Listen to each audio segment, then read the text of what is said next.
Want to update your Roblox email on your iPhone? If your email is old, you might lose access to your account. Many players wait too long to change it. In this video, I'll guide you step by step to update your Roblox email on iPhone. Let's get started.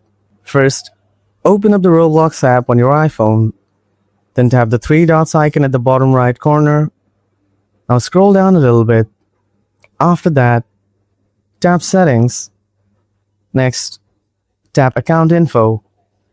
If you scroll down a little bit, you can see the email address option. Now, next to the email address, tap the pencil icon or edit icon. Here, enter your new email address, then tap Change Mail.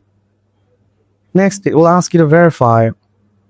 Tap Verify, then follow the prompts to verify the email address, and it's changed. That's how you change your Roblox email on your iPhone. If this video was helpful, don't forget to hit like. Have any questions? Leave them in the comments below. Thanks for watching, and I'll see you in the next video. Stay tuned.